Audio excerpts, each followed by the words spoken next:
Et bien voilà, bonjour à tous les amis, j'espère que vous allez bien.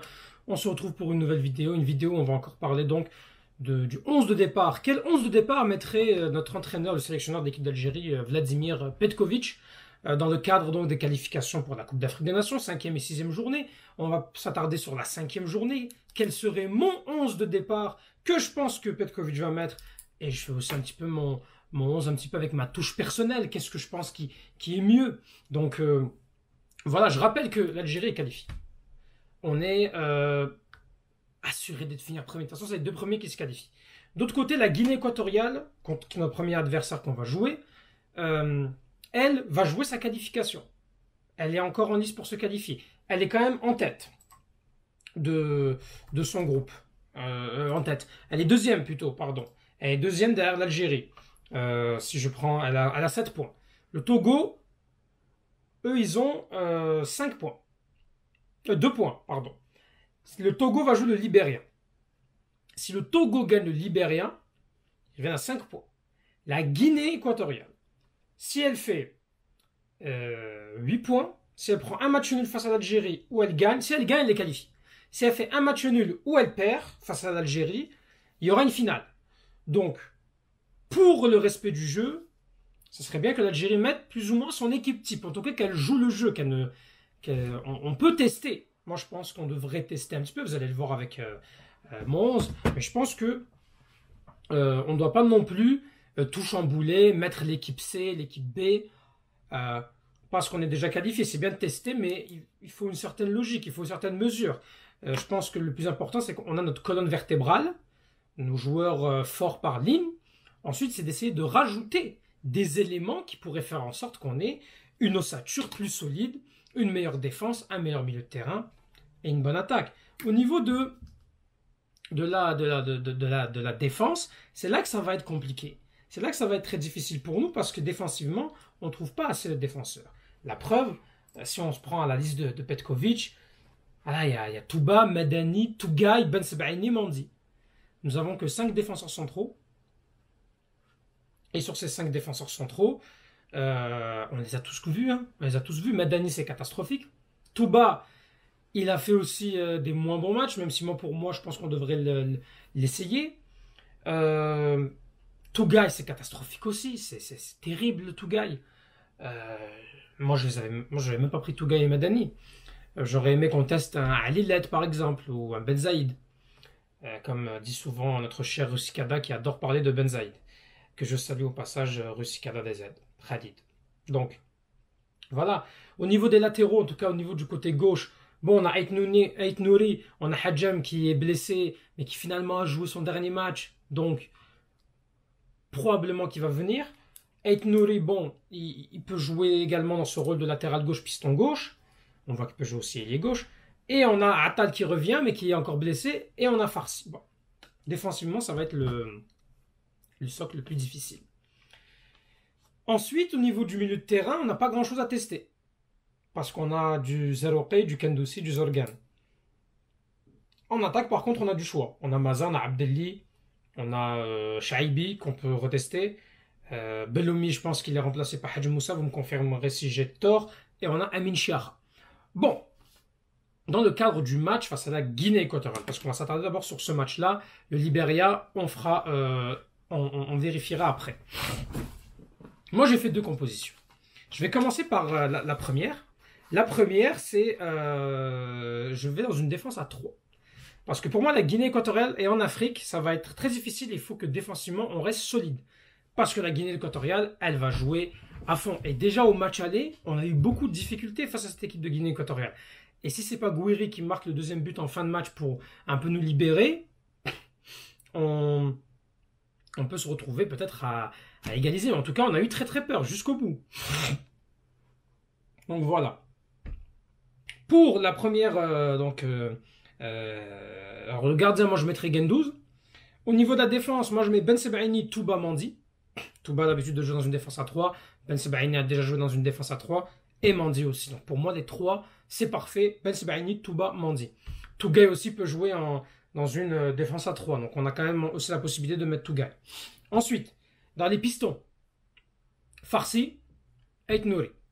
Pour moi, c'est les deux que tu peux mettre. Farsi, c'est l'occasion jamais de encore un peu plus le tester, voir un petit peu ses automatismes, même s'il nous a montré de très très belles choses. Déjà lors de ces, je m'excuse pour mon nez, hein, déjà lors de ces matchs. Donc pour moi, Farsi, faut le tester parce qu'en mars, il n'aura pas de rythme. Et donc voilà, au moins pour ce match-là. Au moins pour ce match-là, essayer de tester. C'est dommage, en termes de latéral droit, on n'a personne. On n'a même pas Guitoun qu'on aurait pu voir s'il aurait pu être bon. Weiser qu'on aurait pu tester. Là, c'est très difficile. Là. Sachant que la date de mars arrive et que la date de mars, c'est la date charnière pour les qualifications à la Coupe du Monde, les amis. Donc voilà. Au milieu de terrain, moi je mets Zalokhe Kendossi. On n'a vraiment pas le choix. Je ne vois pas qui mettre d'autre. Moi, Zalokhe, il ne m'intéresse pas. Ensuite, dans notre trio offensif, Mahrez, Shaibi, Gouiri. Pour moi, c'est... pourquoi Gouiri? Parce que pour moi, Gouiri, voilà, pour moi, c'est la relève de Bounjah. Alors, il peut faire mieux, il n'a pas fait un très bon match face au Togo. Mais moi, à mes yeux, je le mets, hein, Gouiri. Pour être quand même intéressant. Bounjah, il a beaucoup raté. Il a beaucoup raté lors des derniers matchs où est-ce qu'il est rentré. Donc, bon. Mahrez, pour moi, alors quand je fais ça, je fais pas un 3-4-3 avec Mahrez qui est sur l'aile droite. Je fais un 3-4-2-1. Donc 3-4-2-1. Donc Mahrez et Shaibi qui vont avoir cette liberté d'espace. Peut-être mon Mahrez qui va plus, que je préférerais qu'il reste dans le milieu. Avec un Shaibi qui va beaucoup permuter et qui va essayer de couvrir un peu ce côté gauche. Pour le côté droit, ça va être Kendossi qui va devoir essayer d'aller couvrir un petit peu le manque de Mahrez, qui sera d'ailleurs accompagné par Farsi. Donc voilà. Et Gouiri qui joue très bien en remise, qui est quand même très bon pour dos au jeu. Donc pour moi, c'est très intéressant d'avoir un Gouiri pour les longs ballons que pourraient dégager par exemple Guendouzi ou bien les défenseurs à la première relance. Donc voilà pour cette première composition. Ensuite, la deuxième composition que j'avais, parce que je pense que Petkovic, il adore son 4-2-3-1. Alors, on va faire un 4-2-3-1. Ben Sebaini Touba en défense centrale, Guendouzi toujours en gardien. Ensuite, dans les latéraux, Ait Nouri Hadjam. Moi, dans une défense à 4, je mettrais Hadjam. Par contre, j'ai un doute. Je ne sais pas si je mets Mandi ou Farsi au niveau du latéral droit. Moi, Attal, je ne le fais pas jouer titulaire. Je pense qu'il est mieux en rentrant... quand il va rentrer donc dans la rotation, parce que là il n'a pas de rythme et franchement on n'a pas envie qu'il se blesse là. Donc voilà. Zalokhe Kendossi pour moi ça change pas. Par contre, je mets pas moi dans un 4-2-3-1, je ne mettrai pas comment il s'appelle? Je testerai Abdelli et je ne mettrai pas Mahrez en numéro 10. Je ne mettrai pas Mahrez en numéro 10, je mettrai toujours Shaibi à gauche et j'essaierai Hadj Moussa à droite. Si Belloumi était là, mais on sait qu'il est blessé, j'aurais peut-être testé Belloumi. Parce que là, je mets Hadj Moussa qui, pour moi, les deux derniers matchs, il fait de bonnes performances. Donc pour moi, il mériterait d'être titulaire. En pointe, ça sera toujours Gouiri. Donc voilà. Même si, bon, j'espère surtout dans cette trêve que Petkovic ne va pas nous mettre que les mêmes, c'est-à-dire les Bounjah, les Mahrez, les Mandi, forcément titulaires. On a envie de voir du nouveau, on est qualifié, on s'en fout d'être premier, on s'en fout d'être deuxième, de toute façon on est minimum deuxième, on s'en fout. Ça ne sert à rien. On a vu qu'on avait des séries d'invincibilité avec Belmadi, à la moindre défaite on est arrivé, c'est pas grave si on perd.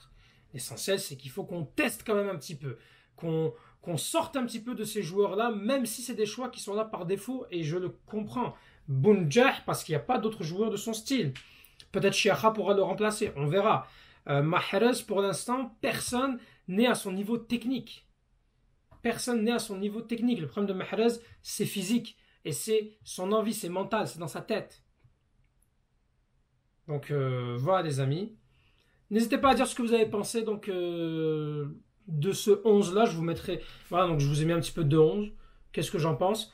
Moi, mon pronostic pour ce match, 2-1 pour l'Algérie. Je pense que 2-1 pour l'Algérie, ça, on va avoir du plaisir, on va avoir du spectacle. On espère que ça va quand même tourner en notre faveur. 2-1 pour l'Algérie, les amis. Donc voilà.